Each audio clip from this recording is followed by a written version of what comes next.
নড়াইলে পুকুরের পানিতে ডুবে আপন দুই ভাইয়ের মৃত্যু, এলাকায় শোকের ছায়া।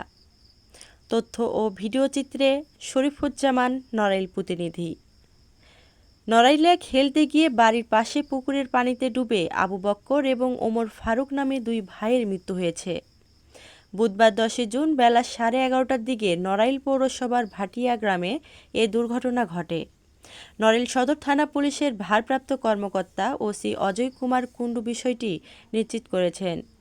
মৃত আবু বক্কর ও ওমর ফারুক ভাটিয়া গ্রামের মাজেদুল শেখের ছেলে। এলাকাবাসী ও স্বজন সূত্রে জানা গেছে, সদর উপজেলার ভাটিয়া গ্রামে সকালে নিজ বাড়ির পাশে দুই ভাই খেলা করছিল।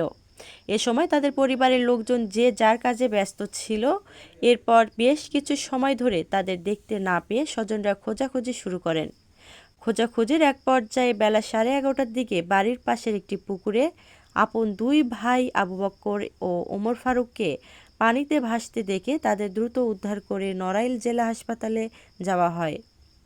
হাসপাতালে নেওয়ার পর জরুরি বিভাগে কর্মরত চিকিৎসক তাদের মৃত বলে ঘোষণা করেন।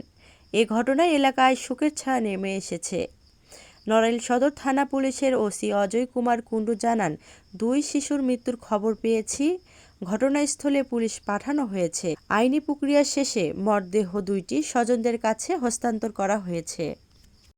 আমি এসে দেখছি মানুষ করে ডাইরেক্ট মোটরসাইকেল নিয়ে হসপিটালে নিয়ে গেছি, নিলে বলে